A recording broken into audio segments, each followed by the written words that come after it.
Shalom, shalom, everybody. It's your brother Yaakov, brother Woodrow, whichever one you prefer. James even here to talk to y'all this week for one of my favorite Psalms, Psalm 32. We're going to take it frame by frame, verse by verse. Verse 1. Blessed is he whose transgressions is forgiven, whose sin is covered. New Living Translation says, "Oh, what joy for those whose disobedience is forgiven, whose sin is put out of sight." And then we're going to go to Psalm 103 and 12 for like a back more understanding on that. I'm going to start at verse 11. Psalm 103, 11. For as the heaven is high above the earth, so great is his mercy toward them that fear him.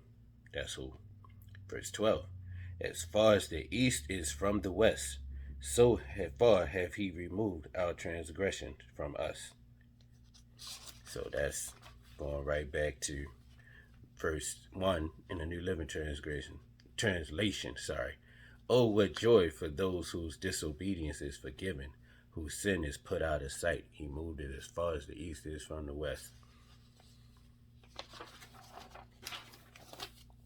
So this is verse 2. Blessed is the man unto whom Yah imputeth not iniquity, and in whose spirit there is no guile. New Living Translation says it like this. Yes, what joy for those whose record Yah has cleared of guilt, whose lives are lived in complete honesty. Good News Translation. Happy is the one who Yah does not accuse of doing wrong, and whose is free from all deceit. Just not trying to fool nobody, just being who they genuinely are. You know, not trying to fool people. We already talked about we can't fool the Most High, but not trying to fool nobody, just an open book for real. This is the Good News Translation. Happy is the one who Yah does not accuse of doing wrong, and whose life is free from all deceit. This is what deceit means. Deceit is a noun, the action or practice of deceiving someone by concealing, hiding, or misrepresenting the truth. So just being fake, being false, putting a whole nother persona out there of yourself, putting a whole nother whatever of yourself out there that's not true to who you really are. Verse 3. When I kept silence, my bones waxed old through my roaring all the day long. Amplified Bible. When I kept silent about my sin, my body wasted away through my groaning all the day long. So it was basically eating them alive that he was sinning. This is Proverbs 28 and 13. Just referring to that. Says, he that covers or conceals or hides his sins shall not prosper, but whoso confesseth and forsaketh them shall have mercy. New Living Translation.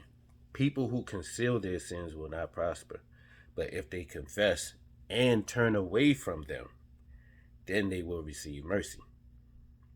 Verse 4. For day and night thy hand was heavy upon me. My moisture is turned into the drought of summer. Selah. Amplified Bible puts it like this.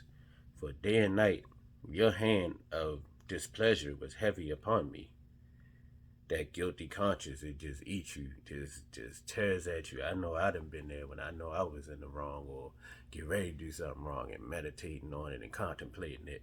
And it's like I just couldn't sleep. I feel like I've been asleep for a while. I wake up, it's only been 2 minutes that I've been laying there, just tossing, turning.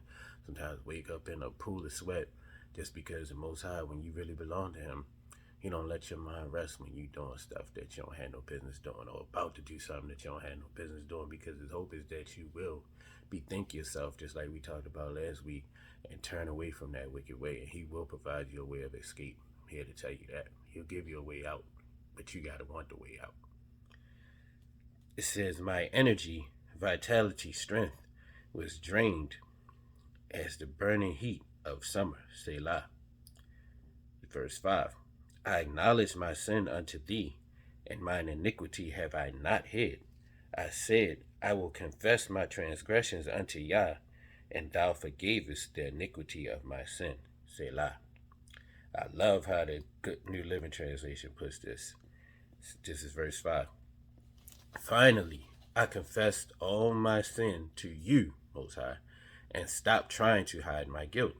I said to myself, I will confess my rebellion to Yah, and you forgave me, and my guilt is gone. Selah, which means an interlude or pause. Get ready to go into another thought.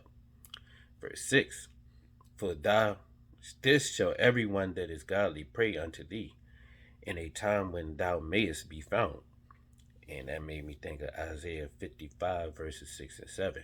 They go like this. Verse 6, seek ye Yah while he may be found. Call ye upon him while he is near. Verse 7, let the wicked forsake his way, and the unrighteous man his thoughts. Basically, repent. Change the way you think and change what you're doing. And going back into the verse, and let him return unto Yah, and he will have mercy upon him, and to our Elohim, for he will abundantly pardon.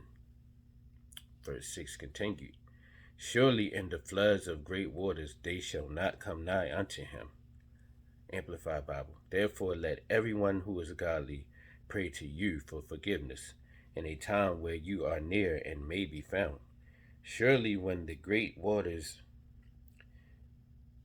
let turn in distressing times, trials and distressing times overflow, they will not reach the spirit in him. And that made me think of Isaiah 59 and 19. So shall they fear the name of Yah from the west, and his glory from the rising of the sun. When the enemy shall come in like a flood, the spirit of Yah shall lift up a standard against him. Aramaic Bible in plain English.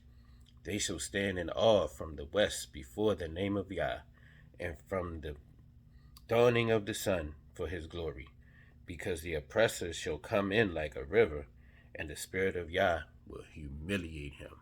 So when the oppressor come in, the Most High gonna squash all that, shut all that down for those who love him and fear him. Verse 7. Back to the Psalm. This is verse 7. Thou art my hiding place. Thou shalt preserve me from trouble. Thou shalt compass me about with songs of deliverance. Selah. Contemporary English Version. You are my hiding place.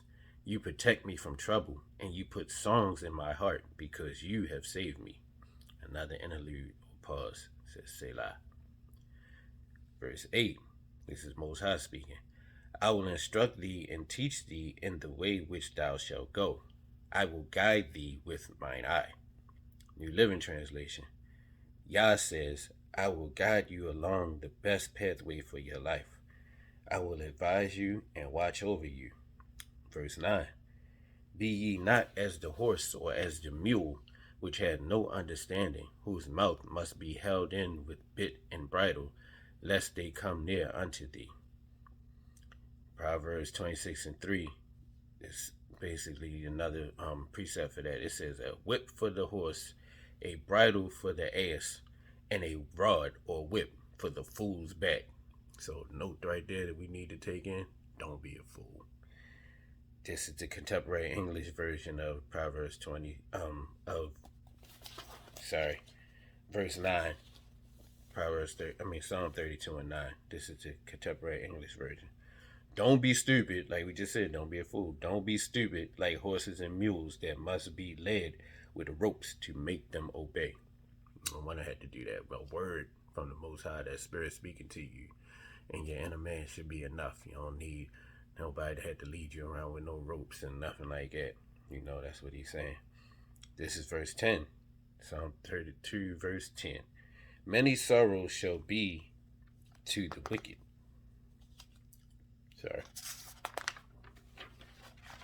Many sorrows shall be to the wicked, but he that trusteth in Yah, mercy shall compass him about.